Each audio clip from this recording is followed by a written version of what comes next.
നമസ്തേ, എൻ്റെ പേര് ജോജോ പുലോക്കര. ഞാൻ അപ്പോളോ അഡ്ലക്സ് ഹോസ്പിറ്റലിലെ നെഫ്രോളജി ഡിപ്പാർട്ട്മെൻറ്റിലെ കൺസൾട്ടൻ്റായിട്ട് വർക്ക് ചെയ്യുന്നു.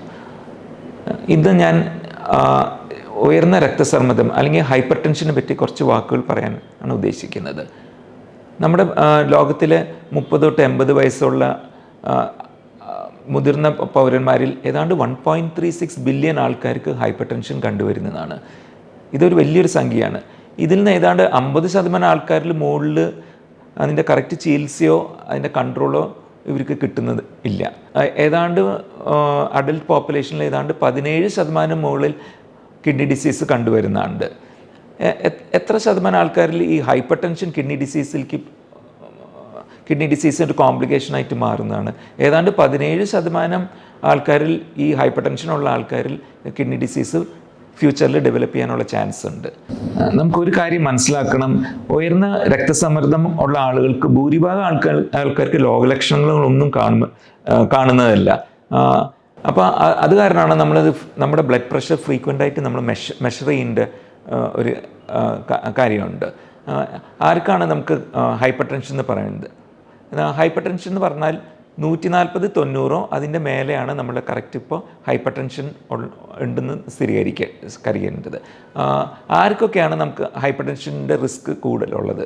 ഒന്ന് ഏജ് കൂടുന്നതോളം നമ്മൾ ഹൈപ്പർ ടെൻഷനുള്ള റിസ്ക് കൂടുതലാണ്. പിന്നെ അമിതഭാരം, പിന്നെ എക്സസൈസ് ഒന്നും ചെയ്തില്ലെങ്കിൽ സെഡൻറ്ററി ലൈഫ് സ്റ്റൈൽ, സിറ്റിംഗ് ആളുകൾ ഈ ഇരുന്നിട്ടുള്ള ജോലിയുള്ള ആൾക്കാർക്ക് അവർക്കൊക്കെ കൂടുതൽ ചാൻസാണ് ഹൈപ്പർ ടെൻഷൻ വരാനുള്ളത്.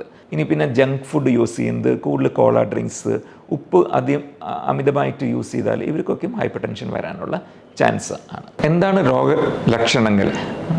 ഞാൻ നേരത്തെ പറഞ്ഞ പോലെ ഭൂരിഭാഗം ആൾക്കാരിൽ രോഗലക്ഷണങ്ങളൊന്നും കാണുന്നില്ല.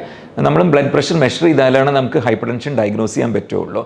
അതിനൊരു വേറൊരു term hyper tension is A silent killer എന്ന് പറയുന്നത്. ചിലവർക്ക് കുറച്ച് രോഗലക്ഷണം കാണും. ശ്വാസം മുട്ട്, ഛർദി, അല്ലെങ്കിൽ നെഞ്ചുവേദന, അല്ലെങ്കിൽ തലകറക്കം, ചിലവർക്ക് അങ്ങനെ കാണാറുണ്ട്. ഭൂരിഭാഗം ആൾക്കാർക്ക് അങ്ങനെ കാണുന്നില്ല. ആർക്കും ഈ ഹൈപ്പർ ടെൻഷൻ കൺട്രോൾ ചെയ്തില്ലെങ്കിൽ എന്തൊക്കെയാണ് സംഭവിക്കാൻ ചാൻസ്? ഒന്ന്, വൃക്കരോഗം, കിഡ്നി ഡിസീസിലേക്ക് ഡെവലപ്പ് ചെയ്യാം. പിന്നെ കാർഡിയക് ഡിസീസ്, ഹാർട്ട് ഫെയിലിയർ, പിന്നെ സ്ട്രോക്ക്. നല്ല ഹൈ ബ്ലഡ് പ്രഷറിൽ പെട്ടെന്ന് നമ്മുടെ തലച്ചോറിൽ പെട്ടെന്ന് ബ്ലീഡിങ്ങോ അങ്ങനെ എന്തെങ്കിലുമൊക്കെ, അങ്ങനെ സീരിയസ് പ്രോബ്ലംസിലാണ് ഹൈപ്പർ ടെൻഷൻ ചിലപ്പോൾ അവസാനിക്കുന്നത്. എന്തൊക്കെയാണ് നമുക്ക് ചെയ്യാൻ പറ്റുന്നത് ഈ ഹൈപ്പർ ടെൻഷൻ പ്രിവെൻറ്റ് ചെയ്യാൻ, വരാതിരിക്കാൻ? ഒന്ന്, നമ്മുടെ ലൈഫ് സ്റ്റൈൽ. ഹൈപ്പർ ടെൻഷൻ നമുക്ക് മനസ്സിലാക്കേണ്ടത് ഒരു ലൈഫ് സ്റ്റൈൽ ഡിസീസാണ്. അത് കാരണം നമ്മൾ ലൈഫ് സ്റ്റൈൽ ചേഞ്ച് ചെയ്യുക.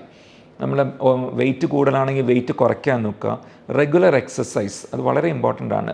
ഒരു 150 minutes of physical activity per week ആണ് ഇപ്പോൾ പൊതുവെ ഒരു അഡ്വൈസ് കൊടുക്കാറ്. 150 മിനിറ്റ്സ്.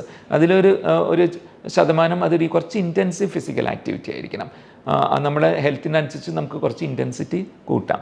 അത് റണ്ണിങ് ആയിരിക്കാം, ജോഗിങ്, വാക്കിംഗ്, അല്ലെങ്കിൽ സ്വിമ്മിങ്. പിന്നെ കുറച്ച് വെയിറ്റ് ട്രെയിനിങ്ങും കൂടെ ഇതിൻ്റെ കൂടെ ഉൾപ്പെടുത്തണം. പിന്നെ ഉള്ളത് ഫുഡാണ്. ഫുഡിൽ നമുക്ക് ജങ്ക് ഫുഡ് ഉപേക്ഷിക്കുക, അധികം സോൾട്ടുള്ള ഫുഡ് ഉപേക്ഷിക്കുക. ഇതൊക്കെയാണ് നമുക്ക് കൂടുതൽ ചെയ്യാൻ പറ്റുന്ന. കാർബോഹൈഡ്രേറ്റ്സ് അടങ്ങിയ കൂടുതൽ ഫുഡ് അത് കുറയ്ക്കുക. പിന്നെ വെയിറ്റ് കുറയ്ക്കുക. നമ്മൾ ഓവർ വെയിറ്റ് ആണെങ്കിൽ അതിന് എന്താണെന്ന് വെച്ചിട്ട് അത് ചെയ്യുക.